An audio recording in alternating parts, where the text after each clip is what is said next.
Here it goes. It has to do with setting up apparently twice. It's, go ahead, Still- Sarah. It's doing that blue line. Done. Ah. Yes. Here it comes.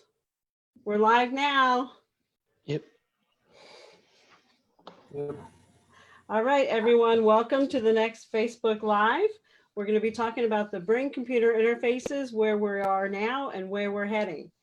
Today, we're going to have the two different teams, the one at Drexel Senior Design, led by Dr. Hassan Ayez, and one at Temple's Drexel Co-op students, led by Dr. Terry Hyman Patterson. So go ahead, teams. Right. This is really very exciting for me to talk about this. This is really a dream that I've been pursuing for years, which is leveraging technology. We're going to share a screen slideshow to tell you a little bit about our program. Dr. Ayaz and I have been collaborating for years now, and it's really a pleasure to work with him, and I'm just so pleased about that. Emma, can you share your screen? Perfect. So Emma, of course, is one of our students, and you'll hear more from Emma later.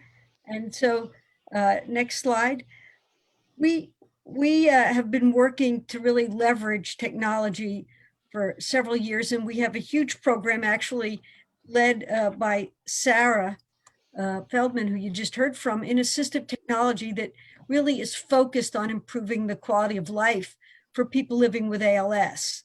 And the brain-computer interface is one part of that program, but we also have three components. One is really to educate and enable people living with ALS about the assistive technology that you can buy, that's available now, that's off the shelf, let you know the kinds of things that you can use for communication, for computer access, and to enable you. In addition, you know, we've been jerry-rigging things. We sometimes take devices and jerry-rig them, get them to work for you, because everybody has different needs. But what we're going to talk about today is really developing the next generation of technology as it applies to the needs of people living with ALS. Next slide, Emma. Thank you. And so most of this program really is based on, going towards a home-based system or brain-computer interface system. And we're going to talk about what that means. And these are usually based on brain waves, EEG, electroencephalography, or brain waves, and specifically a particular brain wave or potential that we call the P300, which comes from a visual evoked potential. When you see something 300 milliseconds later, your brain has a potential change, an electrical change in the back of the brain, and that's why it's called a P300. And functional near infrared, which actually has been pioneered by Dr. Ayaz, which is a way to look at oxygen consumption in the frontal lobe. And I'm sure Dr. Ayaz will talk a little bit in a few minutes. But next slide, we're gonna talk a little bit, what is a brain-computer interface? And basically, you as a person will be looking at a screen, and that screen presents what we call targets, a fancy name. It could be letters, it could be pictures or icons, but there's a target on the screen. When you see a target of interest, you know, suppose there's 5 things on that screen, one of them may be of interest. You have an event potential, which is the P300, that sets up an electrical potential change in the brain that one can read out or acquire, we call that signal acquisition, using an EEG cap, an electrode cap. And you'll see some sort of examples of what an electrode cap looks like in a few minutes when we show you what we've been doing. The signals then are processed, they're summated and processed, and you can see that there are features about the signal that we have software and algorithms, they're called, to detect what it was that you were looking at and translate that into almost like a click, like a mouse, if you want to think about it. It might translate it into the letter you were looking at or into what desired action you want to take based on the icon that you were looking at. And so we are using this P300 as our signal that's EEG based, but you can also use FNIR, which looks at oxygen changes in the brain with concentration. Next slide. And this just, if you could run this, Emma, this shows you a pal who's actually using one of these P300s. And if you could point to the electrode cap for people, Emma. Yeah, I And, think it's just a picture. oh, it was an embedded. Yeah, because there's no play button. Okay, so point to there's the electrode cap, and you can see that our pal is looking at a screen of letters that flash. And as the letter flashes that he's interested in, it would set up a potential change, and the letters, the flashing letters, will cycle several times until the signal gets large enough to be detected, to be extracted in that algorithm. And then the letter will pop on the screen in that gray there where you can see some yellow letters. It's a little difficult to see, but it's a slow process, and our hope is to make that really fast enough to be useful for people. As it stands now, these are kind of slow to use a standard P300, but we've got some systems that you'll hear about, like mind affect rather, that work a little bit differently. They still are based on P300, but it's a little bit different, and it's much faster than the classical P300 that we're showing here. Next slide. Oops. All right, maybe I can Go go ahead. over that. Thanks a lot, Terry, and it's thanks for the opportunity to work with you. It has been a real pleasure, and it's a dream come true for biomedical engineers like us, because we want to develop technologies that can help patients and clinicians, and we need to understand the specific challenges that you face so we can engineer new solutions to address that. And one particular technology that we have been working on in our lab for the last 2 decades is FNIRs, or in other words, optical brain imaging. So FNIR is short for functional near infrared imaging, because it is using light, near infrared light specifically, to measure the brain activity. So near infrared light is very similar to red light that we see, but it is just beyond our visible range. But it is very close to the red light. So it is taking advantage of the hemoglobin molecule within the blood, because the blood's color slightly changes when it is oxygen rich or not. So when the blood goes through the lungs and it is saturated with fresh air with oxygen, it is bright red, versus when the oxygen is delivered to the tissue and comes back from the body and the brain, it is more bluish. So we are looking at this slight color change by using the light, near infrared light, because it can penetrate the tissue. And we're looking at the absorption of at the cortical level, at the outer layer of the brain over time, to see this change in real time. And we can assess which parts of the brain is working faster or harder compared to some other parts. And we can use this to understand different cognitive processes, perception, and motor control. And we have incorporated all these into brain-computer interfaces that can capture the data using wearable sensors that, as you see here in the slide, that actually can be as simple as positioned over the forehead to monitor the underlying prefrontal cortex.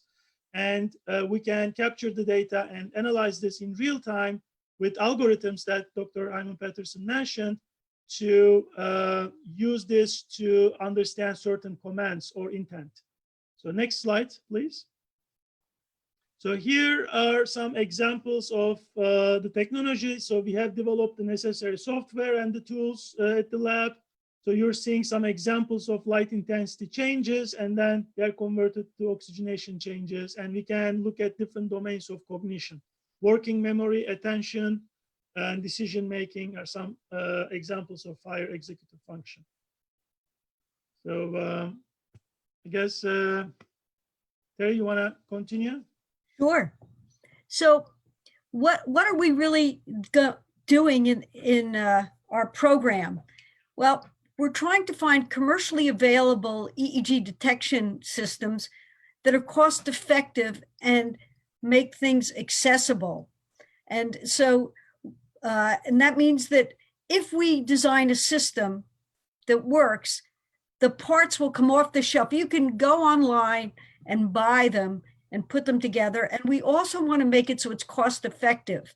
We don't want it to cost an arm and a leg. We'd like to keep the cost something that people can access.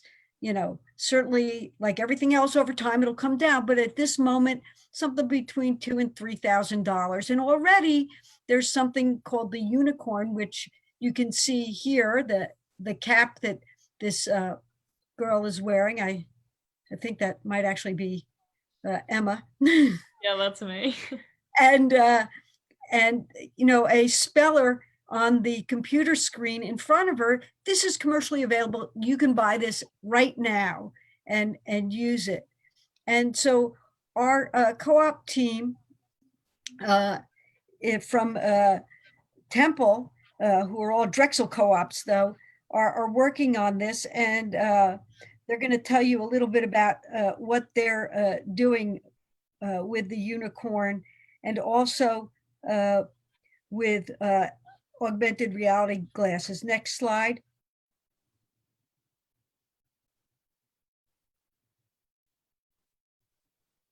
We also want to improve the speed of how fast. Remember, I mentioned that the traditional P300 is kind of slow. It can take a minute to get a letter up there. The Mind Affect is also now becoming more available. And actually, we were able to purchase it recently, and I'm sure it will be widely purchasable in the near future. But it works with a little bit different paradigm so that it's faster. So the letters, instead of blinking once and cycling, each letter or target, depending on what you're doing, will blink at a different rate and last a different time frame. So frequency and duration vary, and the algorithms, the computer programming is designed to detect which letter you were looking at based on the potential change linked to the duration and frequency of potential change and that letter. So it is able to detect faster what you were looking at because of this unique technique. And so we've gotten a system so that we can play with that and see if we can get that to work faster and better for people. And you're going to see some of the things we're working on with that. Next.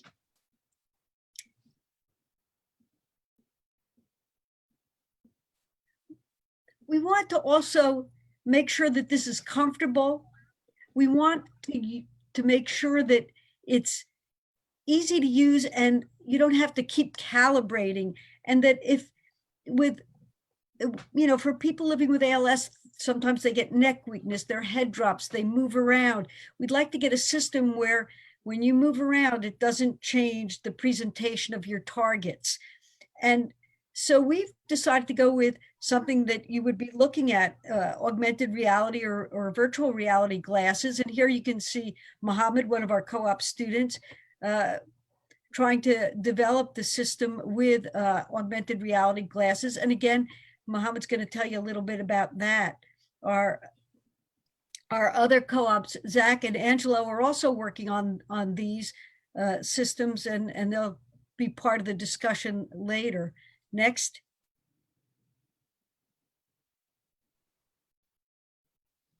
And finally, and this is where our senior design group comes in, we want to expand functionality. There are spellers out there now. And, you know, they're low-tech, high-tech. augmentative communication devices, eye gaze devices, and you can even buy, as I said, the unicorn with a speller and have a communication device like that. But we'd like to expand functionality so that there's more environmental control. So there's interface with Google Home or Alexa, and you can do more. And our long-term goal really is what we know to be the thing that most pals would like, which is improved mobility that's independent. So interfacing with wheelchairs and other devices that are mobility devices would be our long-term dream. And personally, I feel if we can drive a car without holding the steering wheel and get where we want to go, and those cars are now becoming available, why can't we do that with a wheelchair? And that's how I want to leverage technology for the needs of people living with ALS and people living with disability. And in addition, and finally, and the senior design team is also working on this, that Sam, Jim, and Jung, is to create an independently usable system so that you don't have to have a caregiver turn it on and off. How can we make it so that there's a switch that turns the system on and off, and then you can do whatever function you want, be it communicate or control the environment. Next slide. Thanks, Emma.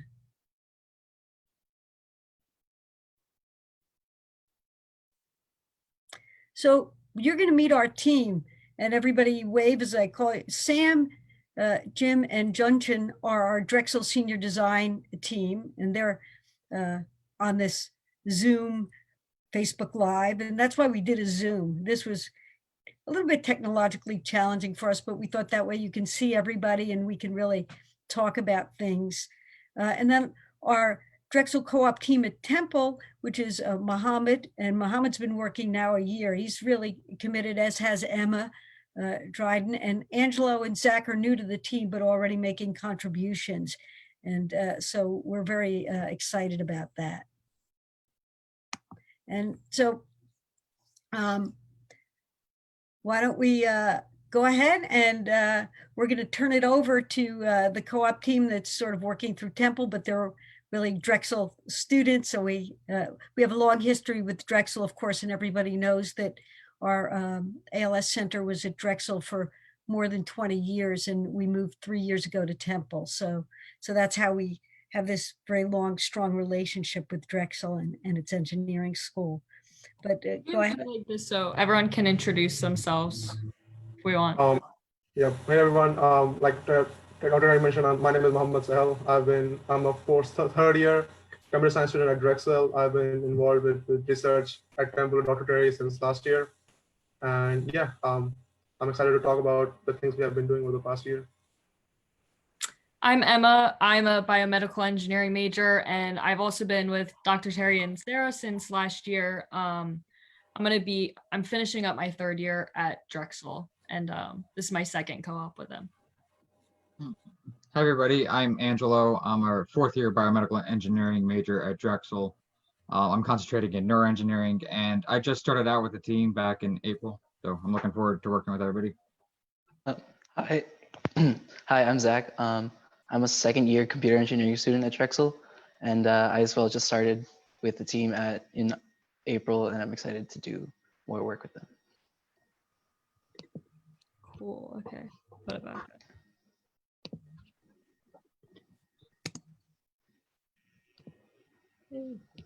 Okay, so our goal is to take all of the technology that Dr. Terry mentioned and integrate it in a way that can assist those who are living with ALS. So we want our users to have an independent environmental control experience. And in order to do this, we want to combine our modern brain-computer interface and augmented reality glasses to be able to communicate with an environmental control system like Google Assistant or Alexa. So our first piece that we've been working with is the Gtech Unicorn brain-computer interface. So why this product was kind of attractive to us is because it has a dry electrode cap that's comfortable, flexible, and also an easy to use speller, which is shown here on the right, which can also has the software to be integrated with other technologies. So the second piece are the Dreamworld augmented reality glasses. And personally, I like augmented reality as opposed to virtual reality because you can see the environment around you. So I think it provides like more comfort to the user, and it lets you see both a screen but also see everything around you. All right. So one of our main goals with the brain-computer interfacing software is to allow it to control the home environment, and we're going to do that either through Alexa or through Google Assistant.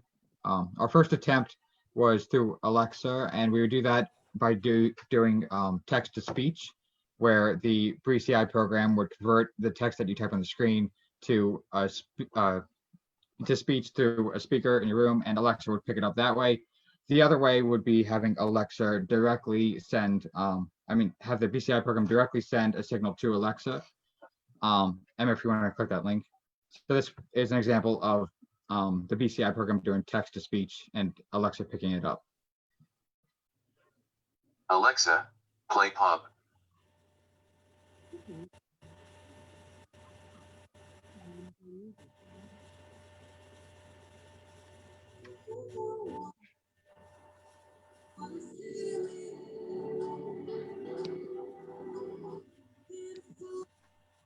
All right, so that was using text-to-speech software to activate Alexa. So we got that working, but we're going to end up pursuing Google Assistant, at least for now, and we can come back to Alexa later because it is a little more compatible. And I'll hand it over to Mohammed so he can elaborate on that. Everyone, like Angela mentioned, we got Alexa working using text-to-speech, but when we started trying to use Alexa and make it work without using a voice option, so that users can activate it via just the speller or via just the AR interface, we were having compatibility issues. So we ended up shifting Google Assistant, which does have the compatibility to be activated via software. So we can either use it as like we use Alexa, or we can use it via software. We were already able to get the text-to-speech working, so we're not going to try demo that with Google Assistant.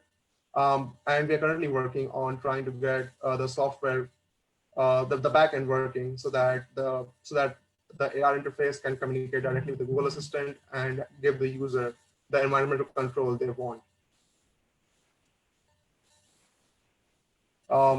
The next thing we have been working on, other than giving more environmental control, is improving the user interface. On the far left, you'll see, which is the traditional BCI interface, which is, as Dr. Terry mentioned, commercially available and can be purchased for around $1,000 and set up for anyone to use.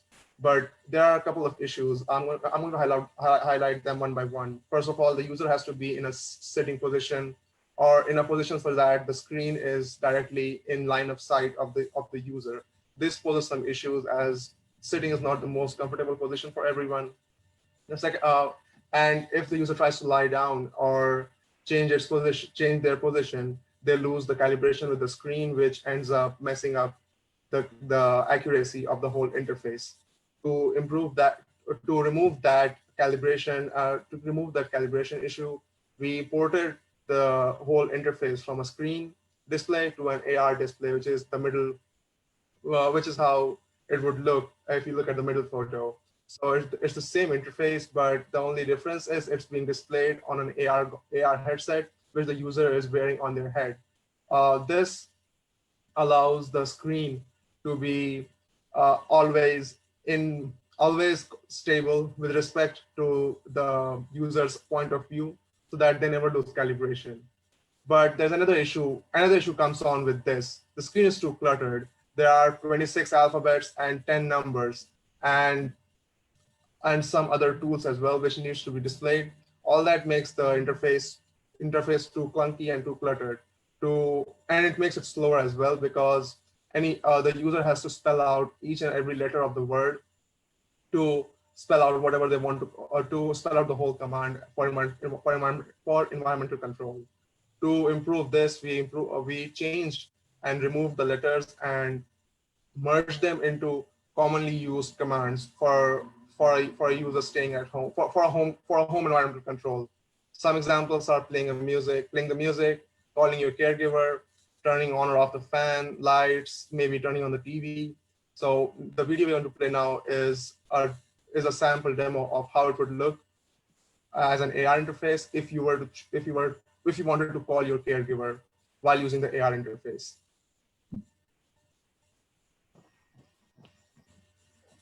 So we are still using the P300 paradigm, but instead of flashing each and every letter, we flash icons, which are whole commands in themselves.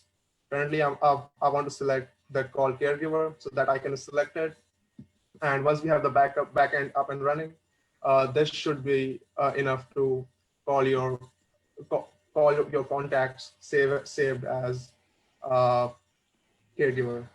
So this is the idea of what our whole interface, how our whole system would look like. The user on the far left would have an EEG cap for signal processing, for signal collection, and an AR goggles for interface, for user interactability. The user interface would be something, would be close approximation of what is in the middle screen, in the middle photo, with icons which have predefined commands set in them. The user would select the command as shown in the video prior, and that command would then be sent to the Home Assistant. In our case, we're using Google Assistant, so it would be sent to that, and then Google Assistant would communicate the same command and execute it according to the user.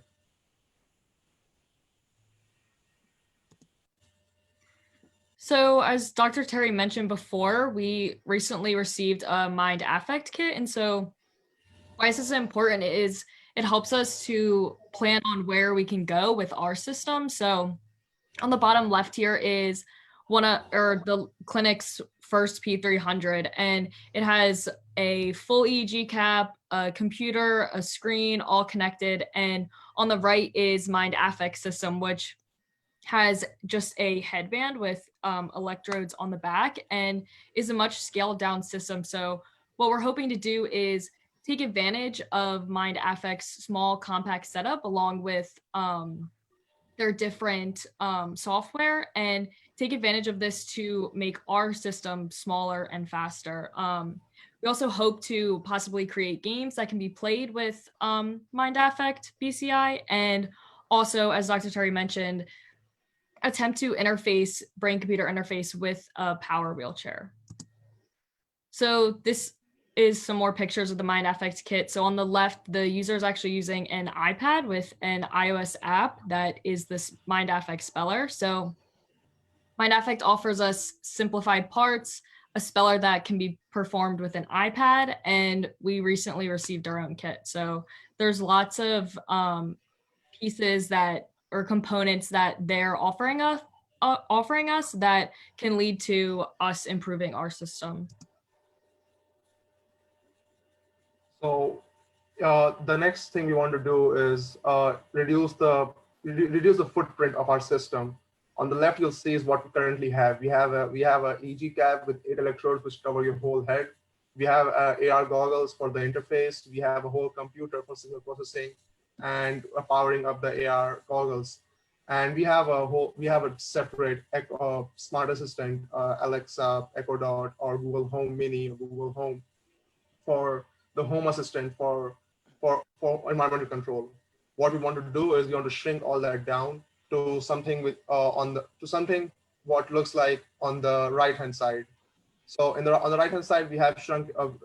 If we move on to Mind Affect, like Emma was talking about, we will be able to shrink the whole cap into just a couple of electrodes on the back of your head, which is the main part of the brain which is used for visual stimulus. And we will be able to shrink down the Home Assistant and the computer into a small system on chip board, which is the white and orange board on the right hand side. We'll still have to use the AR goggles, but Zach is now going to talk about how we're trying to improve that as well. Yeah, so in the beginning, we started using the Dreamworld Dreamglass AR goggles, but as we worked with it a little bit more, we found some aspects that we felt for our purposes could be improved upon. Firstly, the design is rather clunky and may be uncomfortable to wear over longer periods of time. We also found some software limitations with the Dream Glass. We had some trouble getting the software to run with Unity, which is the engine we're running on. So to get around these issues, we found an alternative AR technology in the Project North Star by Leap Motion on the right of the screen. As you can see, the design is a lot sleeker and most of it is DIY, do it yourself. So most of these parts are 3D printed or can be bought from hardware stores, which brings down the price significantly and also makes the system a lot more customizable. More importantly, it's an open source project, meaning that all the documentation and building and on compiling and calibration is available online and free to use or to change however you see fit for your needs. Okay, so now to senior design group. Why don't they introduce themselves first too? So they've been working hard all year. So I'm Sam. Hi. I'm a senior, as we all are, and I'm about to graduate with my bachelor's in biomedical engineering with a concentration in biomechanics. Hi, I'm James. I am a senior Drexel student. I'm taking my bachelor's and my master's in biomedical engineering in June, and I'm concentrating in neurological engineering. Hi, I'm Jinsha. I'm also a senior student in biomed. I'm concentrating in biomechanics, and I'm about to graduate in June.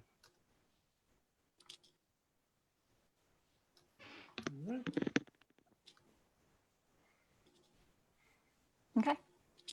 Can everyone see? Yeah. Awesome.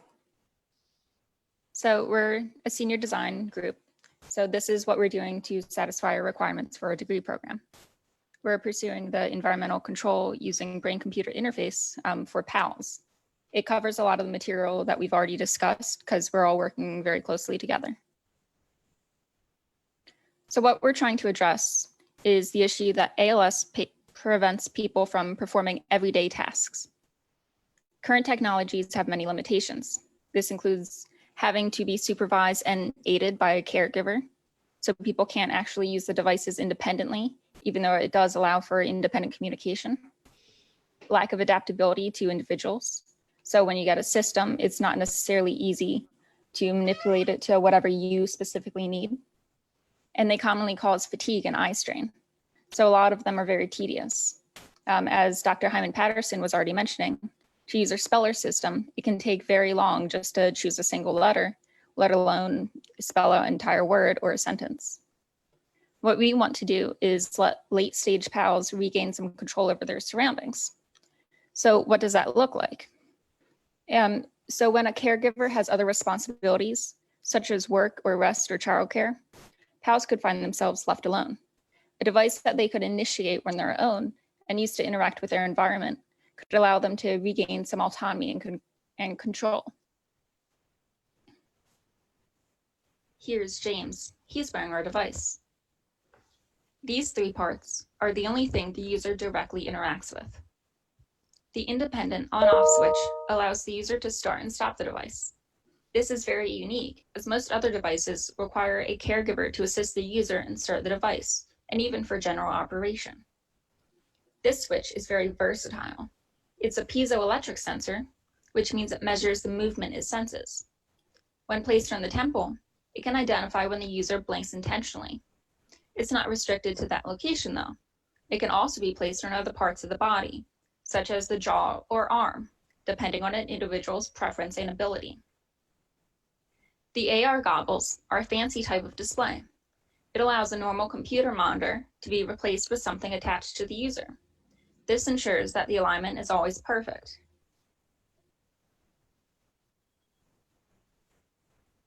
Most of the time, the user has a normal view of their environment, unobstructed by any screens.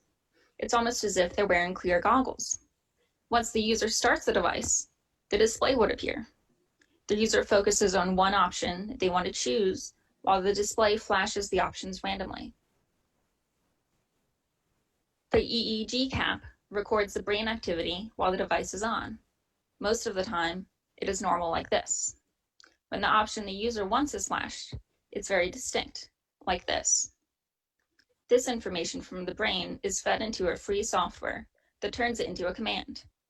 As our proof of concept, selecting the light bulb will command a real light in the user's house to turn on. The options on the AR goggle display and the commands the device can give to the environment will ultimately be customizable by the caregiver. It could be set to change the TV channel or to turn up the thermostat, depending on the individual's desires. All right, thank you for the awesome walkthrough, Sam. That was very helpful. And now we're just going to look at a few key things that we're doing specifically as our senior design team that we really worked hard on. And the first thing was our symbol-based interface. So the Unicorn Brain interface came with its own P300 API. However, we decided to use our own open source software called OpenVibe to create our own paradigms that we can control and do whatever we want to. So the first thing that we looked at was, instead of using a P300 speller, as you can see on the left, we decided to use a symbol-based paradigm. This is because spellers can be strenuous to use over long periods of time because they take so long and they are slow. And because there are so many repetitions required to build a sentence, there is more room for error. So we designed our easy to use, fast, and modular P300 paradigm that we had designed self-catered symbols to have ALS patients choose, and it can be switched from patient to patient depending on their needs. Once a symbol is chosen, like you can see the light bulb flashed, the symbol will get sent out to a text-to-speech command to an Alexa or Google Home, and the command will be done. The next thing that we decided to do, as Sam already touched on, was the on switch for BALs. And this is because it was so essential to have independent control on our BCI system. So if you can look at the top left image, we have a piezoelectric sensor next to the eyes. And this is just an example of, if you go to the next slide, what will happen is the piezoelectric sensor will detect an eye blink, and that eye blink will then get sent into a digital signal into an Arduino system, which will then interpret that information based on a threshold detection. And if the eye is blinked and it's detected, it will send a command for the BCI device to be turned on. So in our feasibility testing, first we test the BCI system with the laptop. We first test without the electrode gel. We get the 0 out of 10 accuracy. Then we switch to electrode gel, injected it between the EEG electrodes and the head. We get a 17 out of 20 accuracy. After that, we integrate the AR goggles instead of showing the paradigm on the laptop. First, we didn't set the offset, and we have a 0 out of 10 accuracy. Then we set a 100 millisecond offset to our system. Then we have a 10 out of 10 accuracy. So in progress and future works, the project works that need to be finished, including further programmatic integration with consumer brand home control devices and an intuitive interface for caregivers to customize system to user-specific needs. We also have to update the hardware to lower footprint and decrease cost. We also need to test the validation with PALS from Temple Health, MDAS Center of Hope. As Junshin just talked about, we're working on a very similar thing as the co-op group. So that would be integrating this with home control systems directly. One thing is that we're trying to work with consumer brand home control devices like Alexa or the Google systems, because then it allows a great consumer interface along with great customer support. So then it's the best of both worlds. We're also trying to create like an intuitive interface so that the caregivers can customize the systems themselves, a lower footprint so that the system is easier to use, cheaper cost, and just easier to store.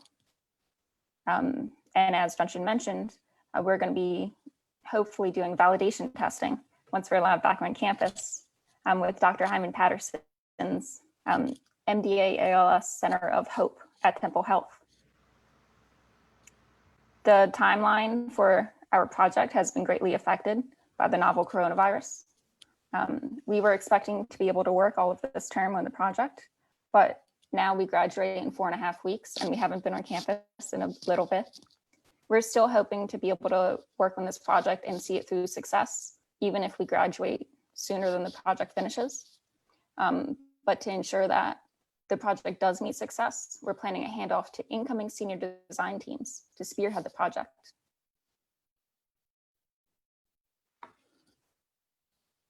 Well, thank you. Thank you to everyone for presenting your work.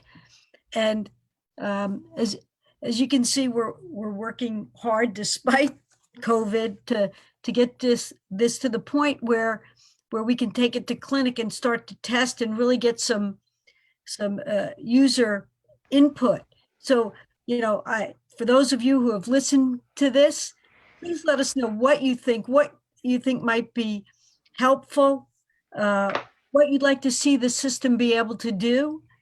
And if you want to be a beta tester, please let us know, because we'll need volunteers to try the system. And I just want to thank Dr. Ayaz for this continued collaboration. He really has been integral, because the students work in his lab, and he's been the technical supervisor for all of the students to make sure this happens. I have just a vision that someday I want to leverage this technology to help people. I know we can do it, but I need that engineering expertise that Dr. Ayaz has, and certainly the student interest. And hopefully the seniors who are graduating, you'll take this all your life and want to use your skill sets for the good. But thank you all for joining us. And I hope that you're as excited as we are. And thank you to the students. You guys have been great. Thank you, Terry. Thank you.